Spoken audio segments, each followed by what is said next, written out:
All right, welcome back.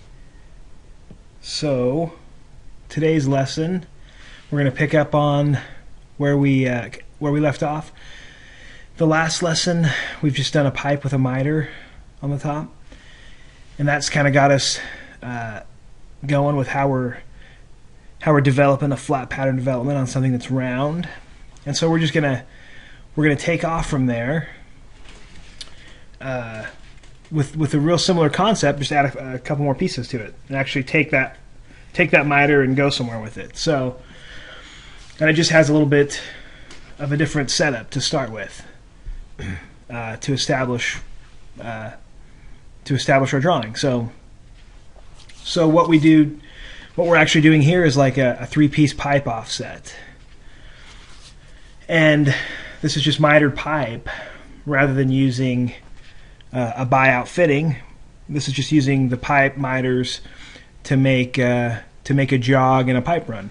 So what I've got on the screen here is just kind of a 3D model of what something like this would look like, and I just want to take a quick look at it, and we'll talk about dimensions when we start drawing ours. But it's a single offset pipe, and so when we work with these kind of drawings, we'll do two different setups. So when I say single offset, I mean that clearly in this view we can see that we're offset. We're just offset kind of in the X direction here. Like we've got, if we visualize this pipe being coming in from the lower section, and it could be any length here. So the one thing when I do these lengths of pipe off of the mitre here, could be any length. Like I could choose to make these really long. I could choose to make these working with existing pipe that's in place, and I'm just looking to do the connecting piece in between the two, or to make up a fitting like this that then I would fit in. But so this could be any length of pipe. So these kind of become an arbitrary length when I consider the pipe running in this direction, kind of where I'm pointing to here in the lower, and then it miters and goes to the upper section of pipe that could be any length of pipe. And that's the only offset in this. These are just like two coming in on this plane, these two pipes, and they just need this like centered mitre jog in here to hook them together. And so if I rotate this way, they're in parallel with each other this way. So if I position this right, so they're just offset in the other view. In this view, that shows that offset, but they're not offset, in the Z direction here at all, which would make it a double offset if they were, or what I call a rolling offset. So this initial first offsets, we're just dealing with a single offset, where in the Z direction they're the same, they're on the same plane, and I'm only dealing with a one directional offset. So, which means that my initial piping is, lined up really good, and all I gotta do is do a mitre to hook the two together. Really, maybe rolling offsets become more widely used if I'm working with existing piping that doesn't line itself up in both directions, And so, but this initial one, we're just dealing one offset at a time. So this is just a single offset. And so let's get started drawing this up. I'm going to go to a new drawing page that kind of has my initial description information I'm given. So what I would, if I go back real quick, what I would have measured to figure out, maybe this part isn't existing. This middle gore here isn't existing, and so I would, to gain the information to do this, I would have had to measure, these two pieces of pipe. Say they're existing and they're running in this direction and they're running in this direction. I would have needed to know the offset distance here, maybe from, and I would use center lines when I would do a lot of this. I would just measure, because it doesn't matter what diameter of pipe I'm working with. The center lines on whatever diameter of pipe are the same. So that's why we work with center lines a lot. Is that I don't have to worry about the diameter, so I'm working with center lines. So I would measure this offset from center to center, and then I would want to kind of measure the run and how long this piece needs to be, and I would just kind of measure it from the end of my pipe, maybe that's up here, and to down here. But like I said, that could be, I could actually modify that run distance if I had a plan for it, and say I was going to make this piece. Make this three-piece up, weld it all together, and then slip it in to fit into some 90 cut pipe here. Then I could I have control over maybe how long I want to make these end pieces, these end gores, and so I can change that out in the field if I need to, make this up in the shop, and then go out in the field and cut these pipes off to fit in my prefabbed part. Or I could be shooting to hit and use the prefab parts in place, and then I've got to be a little more accurate with my dimensioning. But essentially what I come up with there is measuring a run distance, like the distance between the two pipes, and the offset is how far off of each other they are to correct. So I've got this offset and a run distance. And so I'm not going to label, I just want to show that in that view before I go to here, because that's what I would have measured to make a part. I would have measured how the pipes are offset and what their run is, the distance between the two pipes. And I'm going to use some triangulation to figure out where that middle gore is, to figure that and we call that a travel. So if I'm naming this triangle, but it sets up a triangle that has two legs that are kind of an offset and a run, and the hypotenuse becomes a travel of that middle gore. So usually when I'm doing that, I'm going to use my offset and my run to define my travel, my hypotenuse. So in this example we're doing it here in class, and I have some notes with this, and I have a completed drawing that'll be on Blackboard of this. So I'm not going to label all my stuff here. You'll hear me call it what it is, but all you have to do is refer to that drawing that's already done, and it has layers that you can turn on and off that show all these steps that I'm going to do. And I've tried my best to kind of label that, and so it'll just save me a little time as I draw here that I won't have to label the names of everything. I'll just talk through it. So initially we need to do a kind of a triangulation setup to figure out that offset. So out in the field I measured that I had an offset of 3, and I measured that I had a run of 4. And so that gives me two sides of my triangle. So I just need to remember which one is which. Run is the distance between the two pipes. So here's how I set this up. And I said that I'm working with center lines. And so initially I'll always have to probably load my line types, because I know I'm going to want to use some dashed lines. So let me load my dashed one. Okay. Maybe I'll load a tight dotted line. Maybe like this one, that's dot 2 and dash 2. That way that gives me those two. So for some of my circle work, maybe I'll use like a dotted line, because I get to working with a lot of circles here, so I just like to have kind of two different line types. And all right, so I like for my center lines, I like them to be yellow, and these are just reference lines initially, so I'm going to go ahead and use a dashed line. So to set this up, my run is 4 inches, so I can just pick anywhere on this grid. Or not, I don't even have to snap to the grid. I can just start anywhere. So I'm going to go 4 inches. And then the offset distance was 3 when I measured this. So that ends up getting this kind of the offset of those pipes in. And while I'm drawing here, this allows me to snap back to where I started. And this defines, this is doing Pythagorean theorem here, but I'm just, drawing it to figure it out. So if I snap to that, I end up having kind of the center line of my travel, just that easy. And that's just using the Pythagorean theorem formula, using a 4-inch run and a 3-inch offset gives me this travel. And I think maybe I've dimensioned that in my drawing just for reference sake, so you could pull that up and check that. What I want to show here is that I'm probably going to explode this. Sometimes when I snap these together, I still want them to be independent, because what I need to draw in from now. So this is kind of like center line of my miter point here, and center line of my miter point here. So I'm going to have some pipe that goes, in the y direction here, both down from this triangle and up from this triangle. So I'm just going to draw those in, and those could be, like I said, those could be arbitrary lengths. They may be a defined length that I'm working with, that I have, that I need to use. They may be, some codes will have me, if I'm going to have like a weld joint and a mitered pipe across here, there may be a certain distance away from that weld joint that I can have the seam, another splice in the pipe. So I might be working with a code that really designates how long of a fitting I need to make. I'm just going to go with the diameter of the pipe here away. So what I mean is I'm going to do another center line of pipe here. And I'm going to bring it up from here. And we are working with, I think it's 4-inch schedule 40 pipe. So if I know that diameter, I guess if you don't, you should have like a chart ready to pull up. 4-inch schedule 40 pipe is 4.5 inch on the outside diameter. So that's referencing my charts here. 4.5 inches is critical for me.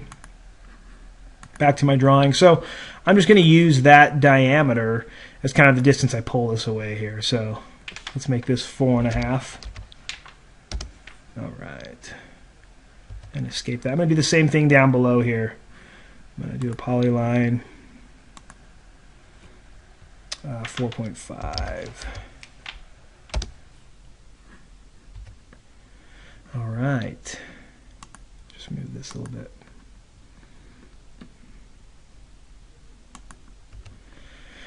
I can think of like steam codes might be at least a pipe diameter away from a weld seam. If you're going to you can't put weld seams any closer than that. But other codes might have some other stipulations. So I've just gone 4.5 inches away from where I know the seam is going to be here, kind of a pipe diameter away. Okay, so that's the initial. So what I've got here, what I've drawn in here is just, I'm viewing these as center lines of a pipe that come up and they turn this miter, and then they come, along this travel and then back up this way. So those become actual center lines of pipe. These two lines are just reference material only. So you'll see me, I'll probably add some layers here just to snap some of this on and off. I'll just throw up some layers right now. Maybe I'll just throw up about like 5 layers to be working with. Just added my layers. And that's good. So what we want to do now is I want to do just a little bit of work, a little bit more reference work on this middle gore. So what I want to have is like a center line on this middle gore. And so what I'm going to use is my bisect the line command to actually bisect this hypotenuse of this triangle, or my travel. And so let's go ahead and do that. And the way I did that was, maybe I'll just use some white lines here. Circles. If we remember to bisect this line in the middle point is what I want to do, I actually come to the end of the line and pull a reference circle just past the halfway mark some. And I'm going to copy that same circle to the other side of the line and snap it in. I want to be a little bit longer than that. That actually snapped to my midpoint, so if you'll notice here, I could stretch this or delete it, but I actually want my circle to snap to my midpoint. I actually want to make sure that this is bigger than my midpoint. I noticed that because when I put the other circle, they were coming together, and I need them to overlap each other. So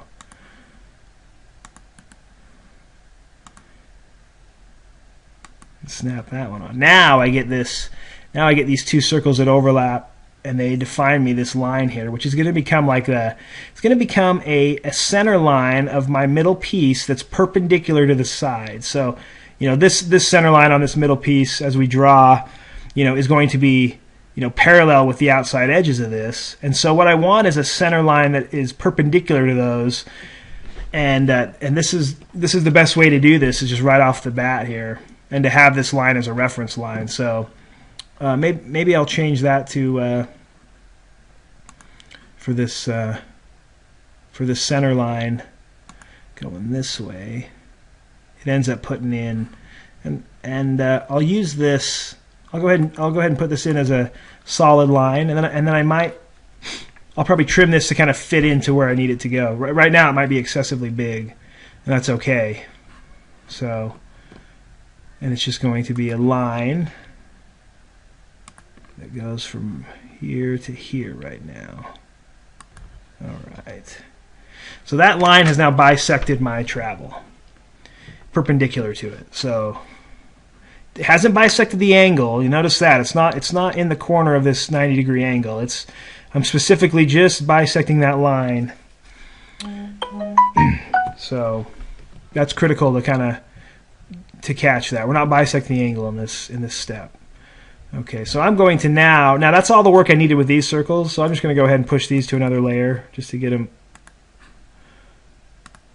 I'll just put them on the first layer that I drew. That's how I do that. Now, sometimes I'll just turn those off. Well, if I'm on it, it's not going to like it. So I'm going to stay drawn on layer 0. I'm going to go ahead and turn off layer 1. Is that right? That didn't go away. Let me check those again. I think I put them on layer 0. I want them on layer 1. Tells me I moved it to a frozen layer. That's okay. Or I mean a turned off layer. That's okay. Good. I can just pop those on if I need to check that. You know, if I forget where I got that line, I can pop those on and off and just have a check. So right now I'm just going to leave them. That's bisected my travel. Now the other thing I need to do is now bisect my miter angles. So this is where I bisect an angle now, because if we go back to my 3D drawing, we've just kind of put in the center line. This kind of pops up when I show. This is the hypotenuse of my triangle that I'm dealing with right here, and I've just drawn a line that like bisects that across the middle of this middle gore of this offset. So now I need to define these miter lines, which aren't necessarily parallel with this middle gore, like being perpendicular to that line here. So I treat these, you know, uniquely to this angle that they're turning right here. So I don't, you know, now I'm going to do a bisect an angle to define this miter line right here. So I'm going to go back to my line, right, or my other drawing. Okay. And if I think ahead a little bit, I can go to like draw this on layer 2, because I'm going to turn these off too. Once I get those miter lines in, I'm just going to turn them off. So let's do that. I'm going to grab a circle. I'll just use another dashed line with a circle here. And all I'm looking to do is just pull a circle to establish some points. No specific, this is just an arbitrary diameter circle. All I'm looking to do is establish, if you remember bisecting the angle, just establish the same point down the travel here as I am down this run of pipe here. So all I'm looking to do is have this point and this point be the same distance from that center point of that miter. So, and the thing is, I can kind of use these circles on both sides. I'll just do one side, then I'll come and do the other side. But I can kind of do them, you know, at the same time, because then what I do is grab another set of circles, and maybe I'll just make these a different color, that actually are pulled from this as a center point. And I know my miter line is in here somewhere, so I just want to pull something that's like a little bit over that miter angle visually, and it's going to overlap each other, because then I need another one of these off the other side there. Right, so now we've kind of done the same thing where I've established these 2 points that will pass, you know, these 2 points will pass through this point also. So I'm gonna actually use like maybe a red line on this, like a red solid line, just because this is gonna be the end of a part. Like up here is gonna be one piece of the upper piece of my 3-piece offset. Then I'm gonna have a middle piece, and then I'm gonna have a lower piece. So, and my upper and lower piece are gonna be like the same identical pieces actually. So I've got this red. I'm just going to do a line off these circles that intersect each other right here. And then what I have to do is do a quick check to make sure you've got this right. This should pass through this point right here. So there's going to be a little variation for, you know, where we're drawing this kind of by hand. You'll pick up a little bit of some variables going on, because I'm using some kind of compass tricks when I do this, but it's really close. Like I shouldn't be like way off here. You know, if I see this line, you know, coming through up here, I know something went wrong with where I pulled my other circles. But right now, you know, that's the upper miter line. You can see that it's not parallel with this at all. It's just its own, because we've defined it by bisecting the angle. We've defined this one by bisecting a line there. So now this one will be parallel with this one. So these will be parallel where we're turning. Yeah. So let's go ahead and do that. Maybe I'll just I'm going to push this particular one that I drew. It's kind of like my middle line there. I'm gonna push it back to my main layer here, because I'm going to turn off the other ones probably. And I'll just kind of do these other ones as an independent set too, so I can turn that off. Let's make sure I go to this layer here. Turn off layer 2 now. And there it's just kind of put in my my miter line. So I'm going to go to layer 3 to draw the next one. I mean, I could probably copy and paste this down here. I'm just going to go through the steps of bisecting an angle and make sure that really becomes automatic to me. You know, that I really get this concept of an arbitrary length circle here. Got it. I'll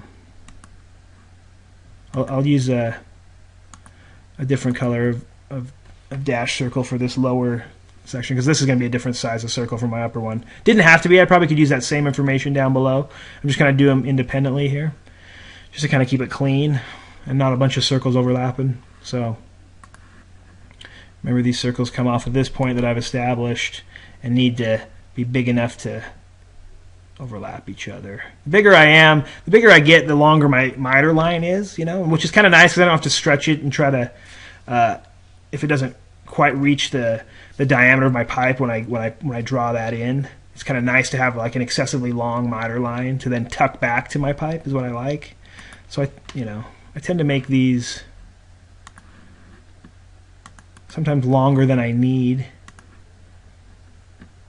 and make sure that I'm picking the right point here. This is off the center point of this white line. So I'm going to go ahead and draw it in as if I just think ahead, I can go to that layer 0 where I want this red solid line to stay. Of course, the right color helps. Alright, so this is going to be from that point to this point. And make sure to do a double check. I zoom in here, make sure it's passing through that point. It's good, yeah. So, and these two are parallel to each other. So we've got this. Yeah, and I'm going to go ahead and turn off layer 3 now. That was my reference material for finding that miter line. Turn that off. So this is kind of doesn't look like anything much here now, but we've actually got the real critical details here. We've got miter lines that are parallel, and they've bisected the offset. And we've got a perpendicular center line to work off of here, and you'll see why that becomes a factor here. So I'm gonna stop right here. This is the initial setup. I'm gonna make another video, like a part 2. This is part 1. Part 2 we'll finish drawing in this and start the development workout. So this was kind of the hard. This is a new step. I wanted to explain it really thoroughly. Have you have a reference, a resource for you to come back and reference the drawing that's complete, that's detailed with the terminology and dimensions, and then use this video to kind of supplement that. So see you in part 2.